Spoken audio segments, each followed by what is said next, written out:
इस कार्यक्रम के प्रायोजक हैं कृषि मंत्रालय, भारत सरकार।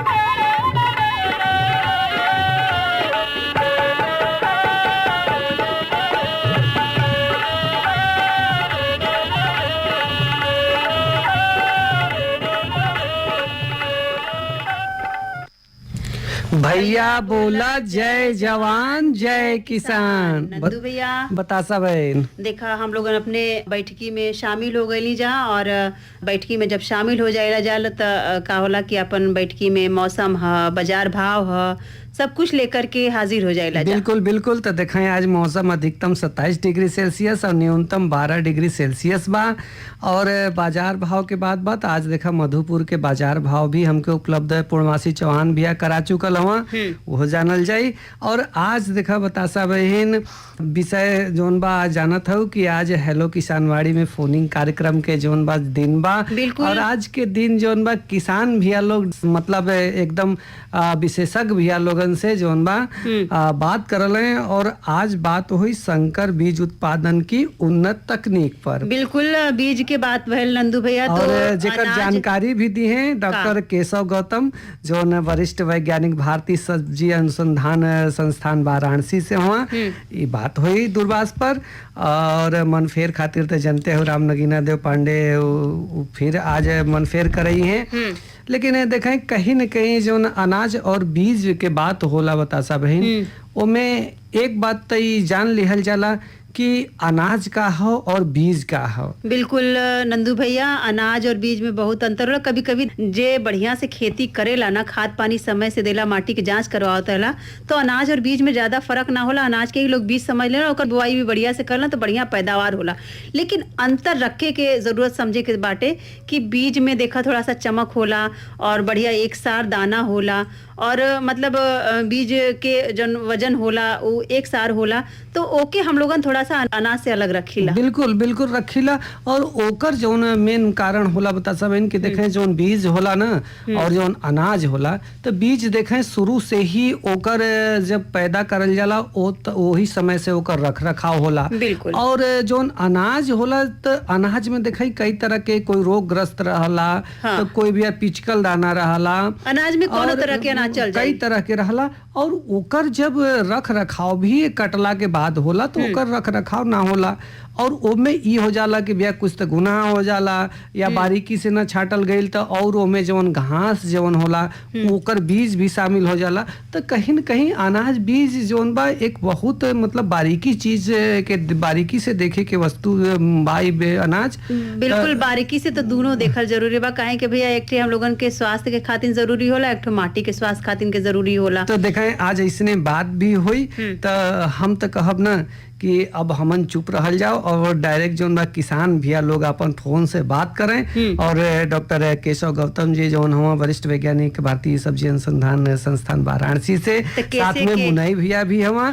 तो अब केकर फोन आवता अब सुनल जाए। बिल्कुल किसान भाई लोग देखें हम लोगन खेती बाड़ी से जुड़ल है और खेती बाड़ी के समस्या के समाधान बदे हम लोगन प्रत्येक शनिवार के लेकर आईला अपने कार्यक्रम किसान वाणी में हेलो किसान वाणी, जौने के माध्यम से जौन आप लोगन का समस्या होला ओकर समाधान होला। और एकरे साथे साथे विशेषज्ञ भैया लोगन से आप लोगन के हम लोगन जानकारी भी दिवाईला। आज देखें हमरे साथ जुड़ल हमा डॉक्टर केशव गौतम साहब, सब्जी अनुसंधान केंद्र वाराणसी का वरिष्ठ वैज्ञानिक। और आज डॉक्टर साहब से हम लोगन जानब कि संकर बीज उत्पादन का उन्नत तकनीक का बा एकरे बारे में। डॉक्टर साहब नमस्कार। नमस्कार नमस्कार डॉक्टर साहब आपका अपने हेलो किसान वाणी कार्यक्रम में बहुत बहुत स्वागत बा। डॉक्टर साहब आज आपसे हम लोगन का बातचीत हुई और जौन अपन किसान भाई लोग बाया अपने हेलो किसान वाणी कार्यक्रम से जुड़ी हैं और जौन उनकर समस्या हुई ऊपर भी बातचीत हुई। तो डॉक्टर साहब सबसे पहले आज हम आपसे जानल चाहब कि जौन संकर बीज उत्पादन का उन्नत तकनीक बा तो इस संकर बीज हा का डॉक्टर साहब? सभी किसान भाइयों को मेरा नमस्कार। इस संकर बीज एक तरह से दो किसी दूर जेनेटिकली रूप से जो भिन्न है, जी जी, दो पेरेंट हैं, उनके बीच का जो क्रॉस होता है उसे संकर बोलते हैं। जी जी, और ये खासकर 1935 और 1940 के समय ये काफी पॉपुलर हुआ जी जी, कि एक जो जीन होता है उसके माध्यम से क्या होता है कि जब हम किसी दूर रिश्तेदार वाले किन्हीं दो पौधों में जब हम क्रॉस बनाते हैं तो उनसे जो उत्पन्न होने वाली संतति है उसका जो उपज है वो उन दोनों के मुकाबले अधिक होता है। जी जी, इसलिए तब से यह प्रचलित में आने लगी। और इसकी खास बात ये थी कि इसमें एक यूनिफॉर्मिटी थी, मतलब एक समानता थी। जी जी, जब किसान बीज लगाता है तो कुछ पौधे ऊंचे, कुछ छोटे, कुछ कम उपज वाले, लेकिन हाइब्रिड इसलिए पॉपुलर है कि समान उपज थी और अधिक उपज थी। तो ये इसका मुख्य कारण था और तब से ये सब्जियों में खास करके प्रचलित होने लगा। जी।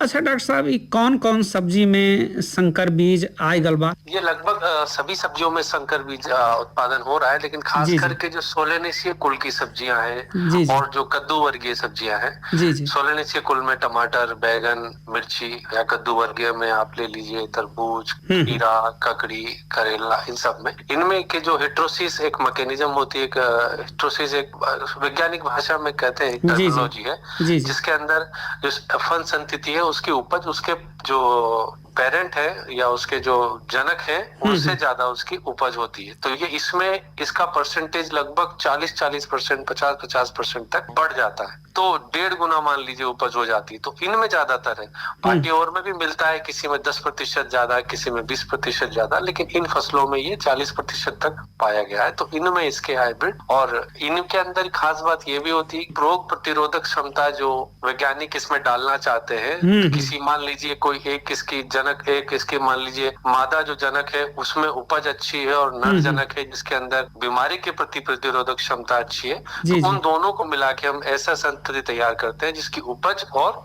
साथ ही साथ उसमें रोग प्रतिरोधक क्षमता भी बनी रहे। हेलो डॉक्टर साहब, एक फोन आयल बा। हेलो, हाँ भैया, हेलो किसानवाड़ी में आपका बहुत बहुत स्वागत बा। अपन नाम बतावाएं? भैया हम इंद्रासन मौर्य विष्णुधरी घोरावल से बोलत है। इंद्रासन भैया, आपका अपने हेलो किसानवाड़ी कार्यक्रम में बहुत बहुत स्वागत बा। और आप समय समय पर आपन जौन समस्या होला ओकरे समाधान बदे अपने हेलो किसानवाड़ी कार्यक्रम में फोन करत रहना। देखें, आज एक बार फिर हम लोगन के साथ डॉक्टर केशव गौतम साहब जुड़ल हवा, जौन की सब्जी अनुसंधान संस्थान वाराणसी का वरिष्ठ वैज्ञानिक हवा। डॉक्टर साहब से अपन प्रश्न करें। डॉक्टर साहब प्रणाम। प्रणाम प्रणाम इंद्रासन जी, प्रणाम। सर जी, ये कह रहे थे कि जैसे कि हमारा ये विचार अब बन रहा है कि मटर का बीज उत्पादन करना। हाँ जी। तो मटर के लिए बीज उत्पादन करना, और दूसरा एक है क्या कहते हैं बीन्स के लिए। सही। हाँ, तो क्योंकि सर बीन्स का मार्केट जो है बहुत अच्छा लगन में मिल जाता है, तो बीन्स की खेती और इसका बीज उत्पादन कर ले तो हम लोग के लिए सस्ता होगा, क्योंकि मार्केट में बहुत महंगा मिल जाता है। तो अपना बीज उत्पादन कर लिया जाए तो अच्छा होगा। नहीं, बहुत अच्छा इंद्रसन जी, अच्छा सोचा आपने। और ये किसान भाइयों को भी आपके जरिए मैं बताना चाहूंगा कि जो छोटे बीज होते हैं या जैसे फल होते हैं जिनके अंदर ज्यादा बीज मिलते हैं, तो मोस्टली कंपनी उन्हीं पे काम करती है। लेकिन ये जो मोटी बीज वाली सब्जियां हैं, खास करके दलहनी फसलें, इसमें हाइब्रिड बहुत कम है। तो इनके हाइब्रिड देखिए उपज तो थोड़ी होती है लेकिन ज्यादा नहीं होती, 10 से 20%, लेकिन इसका हाइब्रिड बनाना बड़ा महंगा होता है, तो कंपनियां इस पे ज्यादा ध्यान नहीं देती। तो आप इसका हाइब्रिड ना बनाएं, आप इसकी अच्छी अच्छी किस्में हैं उनको भी आप इसका बीज बना सकते हैं। तो जैसे हमारे संस्थान भारतीय सब्जी अनुसंधान संस्थान से आसपास के कई सारे किसान जुड़े हुए हैं, जहाँ पे हम उनको हमारा बीज देते हैं और वो उसको बीज बना के वापस हम उनसे खरीद लेते हैं। अभी भी हम कई सारे किसान हमारे कॉन्ट्रैक्ट फार्मिंग में जुड़े हुए हैं, और खास करके बीन्स जो आप बोल रहे हैं, मोस्टली फ्रेंच बीन जो अभी ठंड के समय में होती है, जिसको अभी लगाया जाता है दिसंबर जनवरी में, उसकी भी हमारी किस्में, उसका भी बीज उत्पादन कर सकते हैं। तो इंद्रसन जी, मैं यही कहूंगा कि आप संस्थान से जुड़े और कम से कम 2-4 महीने सीजन के पहले आप आए और हम आपको कॉन्ट्रैक्ट साइन करेंगे आपसे, आपके खेत पे उपलब्ध रहेंगे। बीज जो उत्पादन का पूरा समय है उसमें 2-3 बार आपके यहाँ आएंगे, इंस्पेक्शन करेंगे, आपको बताएंगे कि जैसे जो मटर, ये जो मुक्त परागित किस्में हैं, मटर जो सेल्फ पोलिनेटेड किस्म है, इसमें ज्यादा दूरी की जरूरत नहीं होती, 50 मीटर इतनी काफी है, 5 मीटर 50 मीटर। तो इसमें आप आसपास के खेत का ध्यान रखेंगे कि जहाँ पे कोई दूसरी किस्म ना लगी हो तो वो आपके लिए सही रहेगा। और इसके दौरान, बीज उत्पादन के दौरान मेन बात यही होती है कि आप बराबर खेत में विजिट करें कि कोई दूसरे तरीके का अगर पौधा दिखता है आपको जो आपकी वैरायटी से अलग है, उसे आप बराबर वहां से उखाड़ते रहें। शस्य क्रियाएं हैं उनका ध्यान रखें। बाकी मटर का बीज अच्छा आसान है, उत्पादन कर सकता है, और बीन्स में भी आप कर सकते हैं दोनों वेराइटीज का। पर ये कह रहे थे कि इस बार जो मीटिंग हुई थी आपके यहाँ ICR में, तो हम गए थे उसमें, समूह की मीटिंग, तो वहाँ से एक पालक का बीज जो 12मासी पालक है सर। अच्छा, हाँ। तो 12मासी पालक हम लाए हुए हैं अपने यहाँ बोने के लिए, वहाँ से 250 ग्राम लिए थे। तो अब हम सोच रहे हैं कि वहाँ से लाए थे तो हम अपने यहाँ बीज उत्पादन कर ले उसको, तो कैसे करें सर उसको बीज उत्पादन? अच्छा, बिल्कुल कर सकते हैं आप। तो आप अभी लगाइए उसको, पालक को, हालांकि थोड़े से लेट हो गए हैं, तो कोशिश यही करिए कि आसपास, क्योंकि ये थोड़ी इसका जो पोलन्स होते हैं इसके हवा से थोड़े उड़ते हैं, तो आसपास थोड़ा ध्यान रखिए कि 500 मीटर तक दूरी तक या आसपास कोई दूसरी पालक की किस्म ना हो। और या फिर इसकी जब फ्लावरिंग आने लगे तब आप इसको एक नेट के केज में एक बनाइए, नेट वाला जिसको बोलते हैं केज, जो घर होता है जाली वाला, उस तरह का बनाइए ताकि इसमें बाहर के पोलन ना आ सके। तो अभी आप कर सकते हैं और इसकी एक बार खेती करिए, और इसके में जो भी समस्या आए आप हमसे जुड़िए। हम मतलब बहुत सोच रहे थे इस पर में, वहाँ पर सुने तो ले लिए, और ये सोच रहे सर जो इस समय जो पालक लगता है और पालक लगता है, तो 12मासी पालक में अंतर क्या है सर, क्या खासियत है? देखिए, 12मासी पालक इसीलिए वैरायटी है कि वो साल भर में हर सीजन में वो पालक होता है। बाकी पालक वैसे सर्दी की फसल है, सर्दी में होती है, लेकिन खासकर किसान जब गर्मियों के समय में या उसके आसपास जब उनको लगता है कि इस समय पालक की उपलब्धता कम होती है मार्केट में, तो वो उस हिसाब से उस पालक को लगाते हैं। तो क्योंकि इसकी जो तापमान जो सहने की क्षमता है वो काफी ब्रॉड है, काफी चौड़ी है, तो ये ठंड से लेके गर्मी तक ही आप इसको कभी भी उगा सकते हैं, साल भर में आप इसको ले सकते हैं कभी भी। ठीक है सर। बिल्कुल इंद्रासन भैया, आज आप अपने हेलो किसानवाड़ी कार्यक्रम में फोन कैलें, जौन भी आपका प्रश्न रहल है ओकर उचित समाधान डॉक्टर केशव गौतम साहब कैलें, एकरे बदे आपके बहुत बहुत धन्यवाद। बिल्कुल डॉक्टर साहब। अच्छा डॉक्टर साहब, जौन संकर बीज बा और जौन अपन देसी बीज रहना, ये दोनों में अंतर का देखे में आवता, तनी अपने किसान भाई लोगन के एकरे बारे में थोड़ा समझा दें। देखिए, दोनों की अपनी अपनी उपयोगिता है। देसी बीज की मैं पहले, चलो संकर की बात चल रही है, तो संकर का इसलिए उपयोग में है कि क्योंकि अब पहले जैसी व्यावसायिक खेती अब व्यावसायिक स्तर पे बढ़ रही है, किसानों को उपज चाहिए, देसी सब्जियां होती है उनकी उपज का एक जो लेवल है वो पहुंच चुका है, उससे ज्यादा उसकी उपज हम नहीं ले सकते। जी जी। ताकि जो हाइब्रिड होते हैं उनके, जैसे मैंने आपको बताया, 1.5 गुना उपज आगे नॉर्मल किस्मों से ज्यादा होती है। अपेक्षा इनकी खाद और जो पोषक तत्वों को जमीन से लेने की जो क्षमता होती है वो थोड़ी अधिक होती है। तो इससे उपज अधिक होती है, यूनिफॉर्म होती है। जैसा कि आज हम मार्केट देख रहे हैं, किसान सब चाहते हैं कि हमारी उपज अच्छी हो और ज्यादा से ज्यादा मुनाफा हो, तो इसलिए मुनाफे के लिहाज से देखें तो हाइब्रिड में काफी मुनाफा है, काफी उपज है, और जो उत्पाद होगा उनका वो समान रूप से बड़ा अच्छा क्वालिटी वाला उत्पाद होगा। वहीं जब देसी किस्मों की बात करते हैं तो उनकी उत्पादकता हाइब्रिड से कम होती है, लेकिन जो पोषक तत्वों की मात्रा है वो उनमें काफी अच्छी होती है। और देसी किस्में हमारे, क्योंकि कई ऐसी फसलें हैं जो हमारे भारतीय उपमहाद्वीप में ही उनकी उत्पत्ति हुई है, तो उनकी विविधताएं और उनका जनन द्रव्य बहुत है। और हर रीजन में, जैसे कि हम करेले की बात करें तो पूरे भारतवर्ष में आप देखेंगे दक्षिण भारत से उत्तर भारत तक अलग अलग तरह के करेले की किस्म पसंद की जाती है। दक्षिण भारत जाएंगे तो वहाँ सफेद तरह का करेला खाते हैं, वहीं आप इधर वेस्टर्न पार्ट में आएंगे तो वहाँ छोटा झाड़ करेला खाया जाता है। वहीं अगर आप पूर्वोत्तर भारत में जाएंगे तो लंबा वाला बिल्कुल बिना कांटेदार खाया जाता है। ऐसे करेले की तो उन देसी किस्मों का जो मैंने बताया आपके पोषक तत्व काफी अधिक होते हैं और उनमें गुणवत्ता होती है, लेकिन उपज उनकी थोड़ी सी कम होती है इनके मुकाबले। जी जी। डॉक्टर साहब एक फोन आई गल। हेलो, हाँ भैया अपन नाम बतावा, कहाँ से बोलत हूँ आप? बाबूलाल मौर्य, ग्राम मानपुर से। बाबूलाल मौर्य भैया, आपका अपने हेलो किसानवाड़ी कार्यक्रम में बहुत बहुत स्वागत बा। आज देखा है हम लोगन के साथ डॉक्टर केशव गौतम साहब जुड़ल हवा, जौन की सब्जी अनुसंधान संस्थान वाराणसी का वरिष्ठ वैज्ञानिक हवा। आप उनसे अपन प्रश्न कराएं बाबूलाल भैया। जी नमस्ते डॉक्टर साहब। नमस्कार नमस्कार बाबूलाल। सर मैं बाबूलाल मौर्य मानपुर सोनभद्र से बोल रहा हूँ। बहुत बढ़िया, अच्छा लगा आपसे बात। सर हम ये जानना चाहते, जैसे हम लोग संकर लौकी की खेती करते हैं, तो लौकी सर जब हम लोगों का तना में जब उसमें मतलब फल बनने लगता है, उस समय तना जो है सूखने लगता है धीरे धीरे एक होकर के। पहले सर एक तना सूखेगा, फिर दूसरा तना, फिर पूरा पौधा सूख जाएगा, फिर दूसरा पौधा, इस तरह से पूरा खेत हम लोगों का समाप्त हो जाता है। अच्छा जी, तो ये अभी खरीफ के सीजन की बात कर रहे हैं कि गर्मी में? दोनों टाइम। जाड़े में थोड़ा सा सर कम लगता है, बरसात वाले में बहुत ज्यादा लगता है। बहुत ज्यादा लगता है। हाँ, जैसे हम लोग जून में बुआई करते हैं लता वर्गीय सब्जी जो है मचान विधि से, तो उस समय जब हम लोगों का फसल तैयार होता है, तो जो ही फसल निकलने की स्थिति होती है उसी समय वो सूखने लगता है। बहुत सही है। ये एक बीमारी है, आपको बताएं बाबूलाल जी, जो अभी बहुत वृद्ध स्तर पे, मतलब बहुत ज्यादा स्तर पे ये फैल रही है। इसको गमी स्टेम ब्लाइट बोलते हैं। इसके अंदर क्या होता है, तने में निशान होने लगते हैं भूरे भूरे, और तने में धब्बे आने लग जाते हैं, और जब बहुत ज्यादा होता है तो तने में थोड़ा सा कट निकलता है, और उसमें से कुछ लासा भी बोलते हैं लोग, वो सर जो तना थोड़ा सा पहले फटता है, वहां से लासा निकलता है। हाँ बिल्कुल, वो तो निकलता है। उसके बाद पत्ती धीरे धीरे गिरने लगती है, सारी पूरी हो जाती है, पत्ती में भी दाग आते हैं। तो ये बीमारी फफूंदजनक बीमारी है, और इसके लिए आप अच्छे सी फफूंदनाशी, कोई सिस्टमिक फफूंदनाशी डालिए। लेकिन इसमें खासकर ये जो अपनी एजोस्ट्रोबिन होती है, वो दवा इस पे अच्छी काम करेगी। एजोस्ट्रोबिन वाली? हाँ, उसके साथ डाइफेनाकोजोल भी आता है, वो भी आप डालें।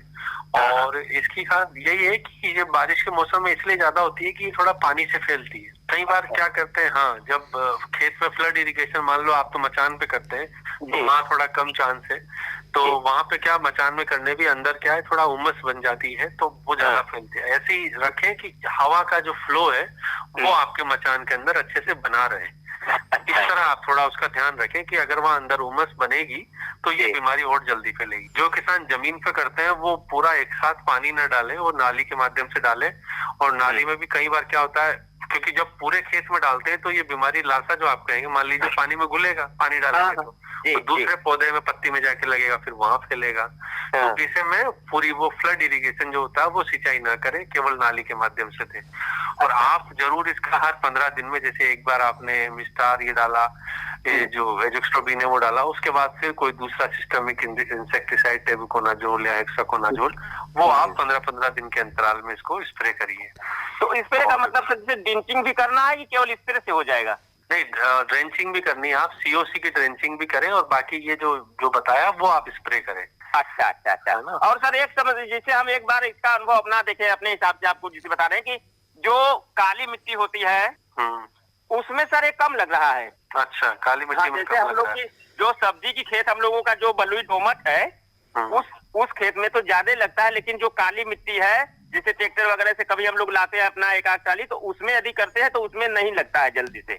नहीं, मिट्टी मृदा जनित रोग भी है ना, क्योंकि फफूंद ये मृदा में रह जाती है। आप बोल रहे हैं कि आप मिट्टी बाहर से लाए, तो शायद उस मिट्टी में नहीं होगा, इसलिए अभी नहीं लग रहा। अभी उतनी इसकी पॉपुलेशन बनी नहीं। आपके खेत में इसकी पॉपुलेशन और हर साल दर साल इसकी बढ़ती जा रही है। ये क्या करता है, अपने जो स्पोर होते हैं, अपना जो निष्क्रिय रूप है, वो इसका मिट्टी में रहता है और ये साल दर साल बढ़ते जाता है उसी मिट्टी में। इसलिए लोग बोलते हैं कि क्रॉप रोटेशन कर देंगे, मान लीजिए। बिल्कुल सर, तो और फायदा भी करता है। हाँ, तो अगली बार उस समय पे उस खेत में वो वाली वो लौकी मत लगाइए, कोई दूसरी लगाइए, क्योंकि ये सिर्फ लौकी कोई खाएगा तो फिर ये साल भर में अपनी जनसंख्या कम कर लेगा। तो इसमें दूसरे फफूंदनाशक जो है, जैसे ट्राइकोडर्मा, ये भी इसमें अच्छा काम करेंगे। अच्छा करिएगा। जी। और बाबूलाल जी और कुछ? और सर मेन तो समस्या यही से, बड़ा अच्छा सर आपका सुझाव मिला, जो कि गमी ब्लास्ट बताए आप उस रोग को। हाँ, गमी स्टेम ब्लाइट। गमी मतलब गम से, जैसा इसको लासा बोलते हैं, स्टेम मतलब तना, और ब्लाइट मतलब झुलसा। ठीक है, तो ये तीनों तरह के उसमें आते हैं, जब पूरा पौधा झुलस जाता है, आप जो बता रहे हैं, उसमें तने में आके। अच्छा सर, एक वो मूली में भी सर थोड़ा सा आप बताएं कि मूली की खेती हम लोग भी बंद कर रहे हैं, जैसे लौकी की खेती बंद हो रही है ना, मूली की खेती भी बंद हो रही है, उसमें भी धब्बे बहुत ज्यादा लग रहे हैं, उबड़ खाबड़, साफ नहीं आ रहा है। वो भी ये फफूंद वाली सर्कोस्पर और ब्लाइट लगता है उसमें भी, तो उसमें भी आप वही सिस्टमिक इंसेक्टिसाइड डालें और सिस्टमिक फंजीसाइड डालें और उसका भी करें उपचार। और मुझे लग रहा है कि वही कि जो फफूंद होती है वो मिट्टी में अपने धीरे धीरे हर साल जब एक ही एक फसल आती है तो उसमें इतना बढ़ जाता है उसका, तो आप ट्राइकोडर्मा प्लस ये जो अपने सिस्टमिक फंजीसाइड है इनका उपयोग करें। और प्रजाति भी आप थोड़ी सी बदल सकते हैं, अगर एक ही एक प्रजाति लग रही है तो थोड़ा सा बदलिए उसको। जी, प्रजाति सर बदलते हैं, उसमें ये होता है जैसे मूली सामान्य मौसम में बढ़िया बोया जाए तो 30 दिन में तैयार हो जाती है, तो ठीक जैसे 30-35 दिन पर तो बहुत कम नहीं लगता है, लेकिन जो ही उसको थोड़ा सा खेत में बेचते थोड़ा सा समय बीतता है तो बहुत ज्यादा लग जाता है, मूली बिक नहीं पाता मंडी में। अच्छा, ये अभी सर्दी के मौसम की बात कर रहे हैं क्या आप? हाँ सर, वो 12 महीने हम लोगों के खेत में लग रहा है, और सब हर जगह सर पूरे किसान परेशान है जिले में। अच्छा, तो पूरे जिले में एक साथ आता है ये बीमारी आप? हाँ, मूली की खेती जो है बहुत लोग बंद कर दिया है, जो कुछ किसान है बहुत ज्यादा पेस्टिसाइड उसमें अधिक माने रोज से ज्यादा डालते हैं तब उनका जाके बढ़िया निकलता है। नहीं, वो अच्छी प्रैक्टिस नहीं है। ओ हाँ, बहुत ज्यादा सर वो लोग डाल देते हैं दुकानदार के कहने पर, लेकिन वो बहुत जहरीला हो जाता है मूली। ओके, उसमें वो रिजेंट वगैरह ना बहुत ज्यादा कई किलो बिस्सा में डाल देते हैं।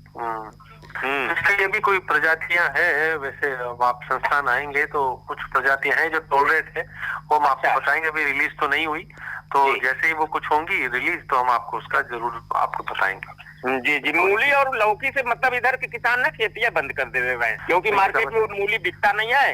नहीं, आप इसकी एक वैरायटी है हमारी अर्का श्रेयस जो आपकी लौकी में है, उसका आप बीज ले लीजिएगा और आप वेबसाइट से भी मंगा सकते हैं। अर्का IIHR वेबसाइट है, आप उस पर जाइए और वहां पे उसकी पूरी लिस्ट है। आप वहां से 50 ग्राम 100 ग्राम के ऊपर ऑर्डर दीजिए, अपना बीज आपके घर में आएगा। वो गोल वाली लौकी है, उसमें ये बीमारी नहीं लगती। हमने बनारस में भी उसको 2-3 बार लगाया है। वो हमारे संस्थान की किस्में, IIHR एक संस्थान है ICR का, बेंगलोर में है, उन्हीं की किस्में है वो। और हम भी अब काम कर रहे हैं कि लंबे वाले लौकी में भी उसको लाएं। तो अगर आप गोल लेके खेती करते हैं तो आप उस किस्म को जरूर लगाएं, उसमें ये रोग नहीं आएगा। अच्छा, तो बहुत बहुत धन्यवाद, क्योंकि गोल वाली भी लौकी अच्छे रंग से बिकती है, उसका भी मार्केट किसान को मिलता है। हाँ, तो आप नाम लिख लीजिए, अर्का श्रेयस नाम है, और इसको आप बीज मंगाइए। इसमें आपके पेस्टिसाइड भी आपको कम डालने पड़ेंगे और उस जगह पे आप दोबारा उसको खेती कर सकते हैं। जी सर, बहुत बहुत धन्यवाद आपको बताने के लिए सर। बाबूलाल भैया, आप आज हेलो किसानवाड़ी कार्यक्रम में फोन कैलन, एकरे बदे आपके बहुत बहुत धन्यवाद। डॉक्टर साहब, अब धीरे धीरे अपने कार्यक्रम का समय हो चलल बा, संक्षिप्त में का कहल चाहिए जो ना किसान भाई लोग वहाँ हमारे श्रोता वहाँ उनसे? संक्षिप्त में बस इतना ही कहना चाहूंगा किसान भाइयों से कि आप संकर बीज की भी खेती करें और साथ साथ अपनी जो देसी किस्में हैं जैसे ककोड़ा है, परवल है और कुंदरू है, या और भी देसी बीज हर किस्म के लौकी होकर उनको संरक्षित करें अपने स्तर पे। उनको घर पे ही जीन पे जो छोटा जीन पे जियोलाइट बीड आती है एक मार्केट में, उनका यूज करें और उनको अपने पास संरक्षित करें। हर 2-3 साल में उनको मल्टीप्लाई करें, उनको गुणन करें और अपने खाने के लिए भी यूज करें और हमारी विविधताओं को बचाए रखें, क्योंकि सब मार्केट से सब आज ला रहे हैं। जो किसान के पास था, किसान की जेब खाली होती जा रही है, तो हम चाहते हैं कि किसान के पास भी कुछ रहे, कि लोग उनके पास भी भविष्य में आए, तो अपनी देसी प्रजातियों को वो जरूर बचाएं। बिल्कुल डॉक्टर साहब, आज आपसे संपर्क फल और इतनी अच्छी बातचीत भइल और जौन अपन किसान भैया लोग रहना हो उनके समस्या का समाधान भी भयल हेलो किसानवाड़ी के माध्यम से। एकरे बदे आपके बहुत बहुत धन्यवाद। हर जोखिम से निकल कर फसल आए, सुरक्षित हो जाए,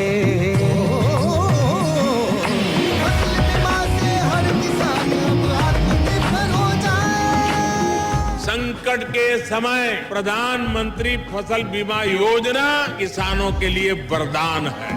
अब सूखा पड़े या बाढ़ आ जाए कोई डर नहीं, अब ओले पड़े या कीट पतंगे फसल खा जाए कोई फिक्र नहीं, क्योंकि हमने लिया है प्रधानमंत्री फसल बीमा। बुआई से फसल कटाई तक हर जोखिम का दावा, न्यूनतम प्रीमियम पर अधिकतम भुगतान का वादा। योजना से हर साल जुड़ रहे हैं 5 करोड़ से ज्यादा किसान। अब आपकी है बारी। नजदीकी कृषि कार्यालय, सहकारी समिति, बैंक शाखा, अधिकृत बीमा कंपनी या जन सेवा केंद्र में स्वेच्छा से करा सकते हैं पंजीकरण। फसल बीमा पोर्टल या फसल बीमा ऐप द्वारा भी कराया जा सकता है पंजीकरण। प्रधानमंत्री फसल बीमा योजना, आपकी फसलों का संपूर्ण सुरक्षा कवच। कृषि एवं किसान कल्याण मंत्रालय, भारत सरकार। अरे अरे अरे क्या कर रहा है? इधर इधर इधर हम बोल रहे हैं तेरे बीजू का। पुतला बोल रहा है? पक्षियों से तो हम खेत को बचा लेते हैं, पर इन घातक रसायनों से कैसे बचाएं? मतलब? देख बेटा, तू जो ये अंधाधुंध रसायन मिलाता है ना, मिट्टी की सेहत बिगड़ने लगी है। और जब माटी ही कमजोर पड़ जाएगी तो उपज कैसे सेहतमंद होगी? अरे पहले ऐसा नहीं था। पूछना अपने बड़े बुजुर्गों से, कैसे फसल लहलहाती थी, शुद्धता झलकती थी। हाँ, माटी भी तंदुरुस्त और लोग भी। पहली वाली बात कहाँ? पर अब तो सब यही डाले हैं। सब नहीं, आज भी लाखों जागरूक किसान परंपरागत विधि से फसल उगा रहे हैं। खर्चा कम और उपज की कीमत भी बेहतर पा रहे हैं। सच है? रे बेटे, एक्सपीरियंस से बता रहे हैं, धूप में बाल सफेद नहीं किए हैं। हाँ। ठीक है भाई, मैं भी आज से जैविक खेती शुरू करूंगा। माटी से प्रेम की परंपरा है, परंपरागत खेती।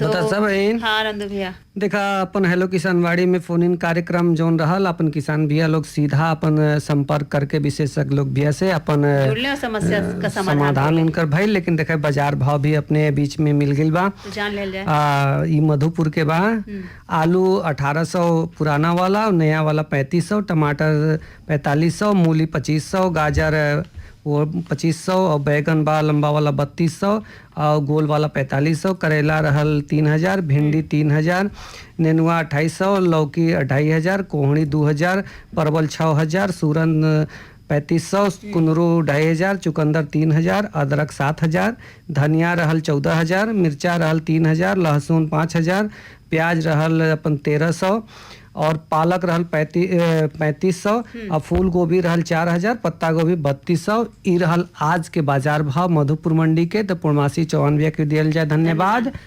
लेकिन देखें अपन जो राम नगीना देव पांडे के एगो विकास गीत के साथ ले जाए। बिल्कुल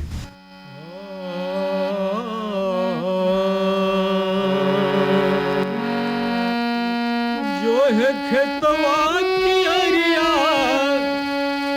जो है खेतवा की अरिया, अबेर हो गई।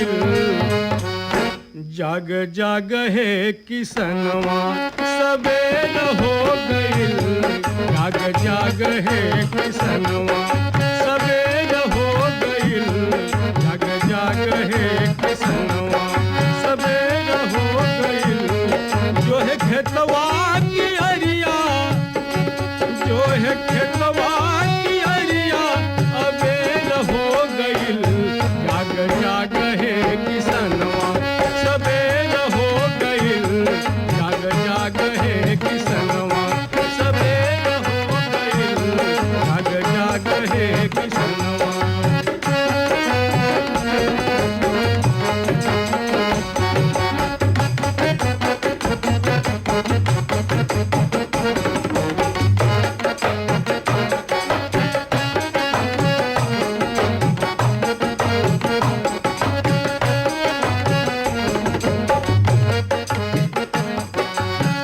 कन्हवा पे लेके तू फरसात पुनरिया, कन्हवा पे लेके तू फरसात पुनरिया। जल्दी निकल जा तू खेतवा की ओरिया, जल्दी निकल जा तू खेतवा की ओरिया। सींच सींच अब मटिया, सींच सींच अब मटिया, सखेर हो गई। जाग जाग है। तो नंदू भैया बता सब देखा अपन नगीना देव पांडे कितना बढ़िया मन फिर सुनावत हो। लेकिन अब घड़ी के सुई कह रहल बा कि आज की किसानवाड़ी समेटल भी जाए, लेकिन अपने स्वास्थ्य का, अपने गुरु चौवन का ध्यान भी रखल जाए।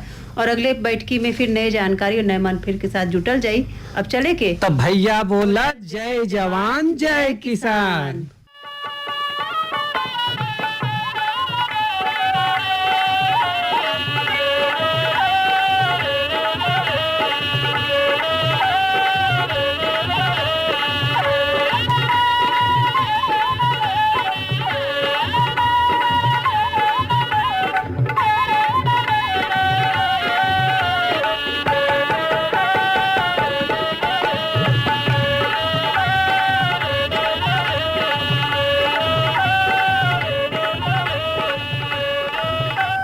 इस कार्यक्रम के प्रायोजक थे कृषि मंत्रालय, भारत सरकार।